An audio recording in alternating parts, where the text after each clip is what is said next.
मैं माफ़ी नहीं मांगूंगा। ये आकर के मुझे लेक्चर देने लगती है कि ये करो वो करो, मुझे नहीं करना, मैं जा रहा हूँ ये घर छोड़ करके। एक गांव में टुनटुनी और कालू कौवा अपनी माँ के साथ रहा करते थे। टुनटुनी कालू कौवे की बड़ी बहन थी। एक दिन टुनटुनी काले कौवे से कहती है, कालू भैया, तुम पूरा दिन घर में पड़े रहते हो और मैं और माँ हम दोनों मिलकर काम करके घर का गुजारा चलाते हैं। तुम्हें भी बाहर जाकर काम करना चाहिए ताकि हमारी थोड़ी मदद हो सके। टुनटुनी, तुम मुझसे बड़ी है और अभी मैं छोटा हूँ, इसलिए अभी मैं खेलूँगा। जब मैं बड़ा हो जाऊँगा तब मैं कमा लूँगा। तू मुझे मत बता कि मुझे क्या करना है। पर कालू भैया, अब आप बड़े हो गए हैं और माँ भी तो बीमार रहती है, तो तुम्हें बाहर जाकर कुछ कमाना चाहिए। पूरे दिन ऐसे खेलना नहीं चाहिए। अब तुम्हें परिवार की जिम्मेदारियाँ समझनी चाहिए। अरे टुनटुनी, तू मुझे मत बता कि मुझे क्या करना है। जब मुझे करना होगा तब मैं कर लूँगा। इतने में ही टुनटुनी की माँ आ जाती है। काले कौवे, तेरी बड़ी बहन है टुनटुनी और तू उससे कैसे बात कर रहा है? चल उससे माफ़ी मांग। मैं माफ़ी नहीं मांगूंगा। ये आकर के मुझे लेक्चर देने लगती है कि ये करो वो करो, मुझे नहीं करना, मैं जा रहा हूँ ये घर छोड़ करके। काला कौवा घर छोड़कर चला जाता है और एक पेड़ के नीचे बैठ जाता है और सोचने लगता है, ये टुनटुनी सारा दिन मुझे लेक्चर देती रहती है। ये मत करो वो मत करो, ऐसे मत खेलो वैसे मत खेलो। अब मैं घर वापस नहीं जाऊंगा। तब इसे पता लगेगा, तब माँ को और टुनटुनी दोनों को मेरी याद आएगी। अब मैं घर नहीं जाऊंगा। वह ये सोच ही रहा होता है कि उसका पैर फिसल जाता है और वह नदी में गिर जाता है। अरे बचाओ, मुझे बचाओ, कोई तो मुझे बचाओ, मुझे बचाओ, मैं बह रहा हूँ, मुझे बचाओ। वह बहकर एक किनारे पर पहुंच जाता है। जैसे ही वह नदी से बाहर निकलता है तो वह देखता है कि उसके सामने एक बहुत सुंदर महल है। अरे वाह, ये महल तो बहुत अच्छा है। ये महल किसका है? मैं इस महल के अंदर चला जाता हूँ। जैसे ही काला कौवा महल में जाने के लिए आगे बढ़ता है तभी उसके सामने एक परी आ जाती है। हा, तुम इस महल में मेरी परमिशन के बिना नहीं जा सकते। पर मैं इस महल में जाना चाहता हूँ और कुछ दिनों तक इसमें रहना चाहता हूँ ताकि मेरी माँ और मेरी बहन टुनटुनी को मेरी याद आए और उन्हें मेरी कद्र पता चले। ठीक है, तुम इस महल में रह सकते हो। यहाँ पर तुम्हें सभी सुख सुविधाएं मिलेंगी, लेकिन इस महल में रहने की एक शर्त है। हाँ बताइए परी, क्या शर्त है? तुम इस महल में रह सकते हो, लेकिन तुम इस महल से तब वापस जाओगे जब मैं चाहूँगी। तुम अपनी मर्ज़ी से वापस नहीं जा सकते। ठीक है, मैं तभी वापस जाऊँगा। ये कहकर कौवा अंदर चला जाता है। अरे वाह, ये महल तो बहुत ही सुंदर है। ये तो बहुत ही ज़्यादा बड़ा है। ये महल किसका है? ए महल, मुझे सोने के लिए एक बेड दे दे। जैसे ही वह ये कहता है उसके सामने एक सुंदर सा बेड आ जाता है। अरे वाह, ये बेड तो बहुत ही अच्छा है। मैं यहाँ पर सो जाता हूँ। उधर टुनटुनी और काले कौवे की माँ उसको लेकर परेशान होते हैं और उसे ढूंढ रहे होते हैं। इधर काला कौवा बहुत आराम से ज़िंदगी जी रहा होता है। वह जो खाने के लिए मांगता है उसे मिल जाता है। वह पूरा दिन खेलता रहता है। ऐसे ही कुछ दिन बीत जाते हैं। कुछ दिनों बाद वह उदास रहने लगता है। माँ, मुझे माँ की याद आ रही है। मुझे टुनटुनी की याद आ रही है। मैं यहाँ पर और नहीं रह सकता, मुझे घर जाना है। मुझे माँ की बहुत याद आ रही है। ये कहकर वह दरवाजे की तरफ आगे बढ़ता है। जैसे ही वह दरवाजे की ओर जाता है दरवाज़ा उसे दूर फेंक देता है। हा हा हा, तुम इस महल से तब तक वापस नहीं जा सकते जब तक परी नहीं चाहेगी। हा हा हा। ए परी, प्लीज़ प्लीज़ मुझे घर जाने दो। परी प्लीज़ मुझे घर जाने दो, मुझे मेरी माँ की बहुत याद आ रही है। तभी वहाँ पर परी प्रकट हो जाती है। हाँ बोलो कालू, क्या हुआ है? परी, मुझे घर जाना है। मुझे अपनी माँ की बहुत याद आ रही है। मुझे टुनटुनी की याद आ रही है। मुझे घर जाना है। ठीक है, तुम घर जा सकते हो। काला कौवा जल्दी से अपने घर की तरफ बढ़ता है। वह घर पहुँचता है तो टुनटुनी उससे कहती है, अरे काले कौवे, तू कहाँ चला गया था? मैं तुझे ढूंढ रही थी। हम दोनों साथ में ही खेल रहे थे, तू अभी गायब हो गया। अरे ये कैसी बातें कर रही है टुनटुनी?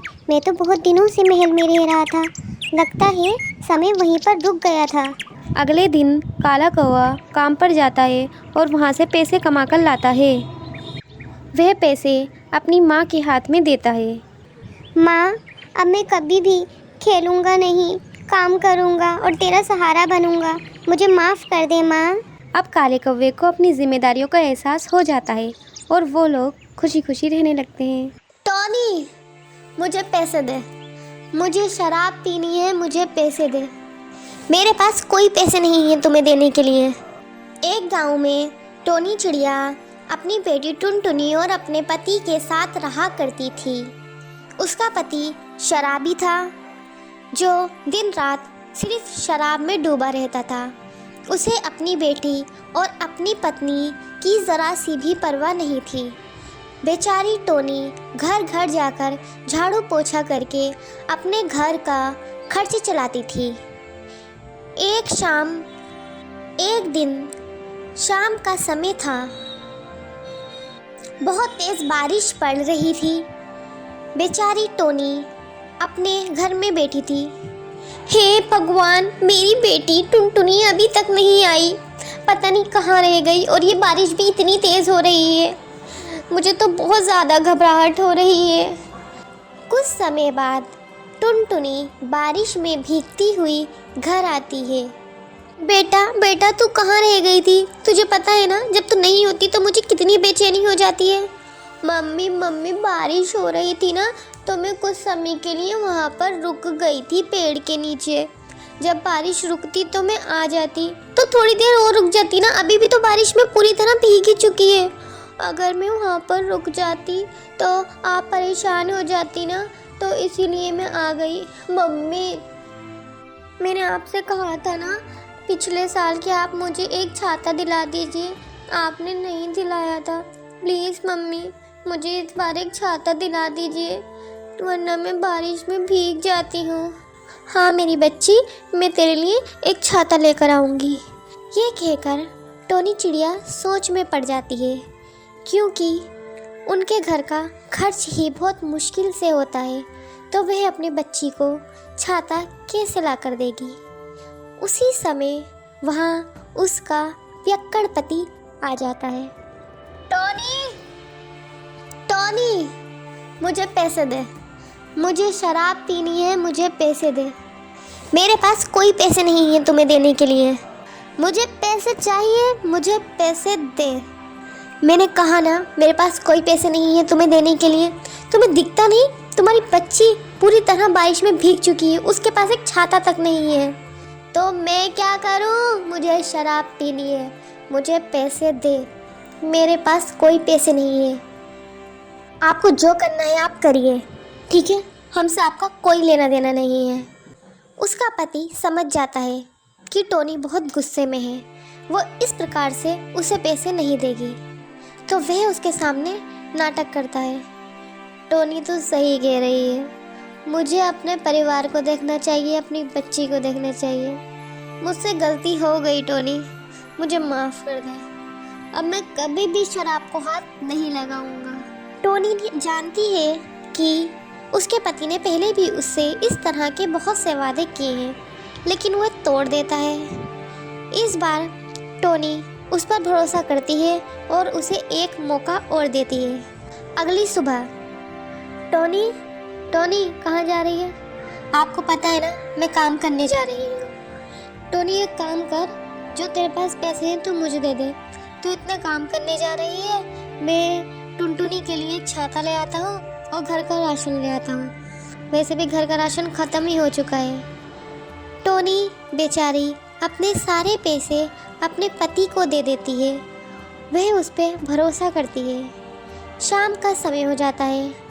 टोनी देखती है कि घर में कुछ भी खाने का नहीं है। वह अपने पति का इंतज़ार करती है कि वह राशन लेकर आ रहे होंगे। फिर उससे कुछ समय बाद उसका पति आता है। टोनी देख, मैं आ गया। राशन कहाँ है? हम सब भूखे हैं, टुनटुनी भी भूखी बैठी है। आप तो राशन लेने गए थे ना? राशन? मैं कोई राशन वाशन नहीं लेकर आया हूँ, मैं अपनी शराब लेकर आया हूँ। शराब पीऊँगा मैं। किस तरह के बाप हैं आप? आपकी बच्ची, आपकी पत्नी भूखी बैठी है, आप सारे राशन के पैसों की शराब पिए? आपको हमारी ज़रा सी भी परवाह नहीं है? किसी की परवाह नहीं है मुझे। चल मैं सोने जा रहा हूँ। ये कहकर उसका पति अपने बेड पर जाकर लेट जाता है। मेरा तो नसीब ही खराब हो गया, एक पति मिला तो वो भी ऐसी। वह रो रही होती है और बारिश बहुत तेज हो रही होती है। बारिश इतनी तेज होती है, इतनी तेज होती है कि उसका घोंसला पूरी तरह भीग जाता है और उसके घोंसले में पानी भर जाता है। मम्मी मम्मी, क्या हम डूब जाएंगे? इतना सारा पानी क्यों आ रहा है? नहीं नहीं मेरी बच्ची, हम नहीं डूबेंगे, हम बच जाएंगे। ये पानी कहाँ से आ रहा है? हे भगवान, इस बारिश को रोक दे, वरना हमारा क्या होगा। जब टोनी का पति आंखें खोलता है तो वह देखता है कि उसके घर में पूरी तरह पानी भर चुका है। अरे इतना पानी कहाँ से भर गया है? अरे टोनी और टुनटुनी तो डूब रहे हैं। वह जल्दी से अपनी बच्ची और अपनी पत्नी के पास जाता है और अपनी बेटी टुनटुनी को अपनी कमर पर बिठाता है और अपनी पत्नी का हाथ पकड़ के वह घोंसले से बाहर निकल जाते हैं। फिर वह एक अलग स्थान पर उन दोनों को लेकर के जाता है और वहाँ जाकर वे लोग रहने लगते हैं। अब उसके पति को अपनी गलती का एहसास हो चुका होता है। उस रात सिर्फ बारिश ही नहीं बरसी थी, बल्कि टोनी के पति का मन बदल गया था। उसे समझ आ गया था कि शराब ही सब कुछ नहीं होती है। ज़िंदगी जीने के लिए परिवार की ज़रूरत होती है, ना कि शराब की।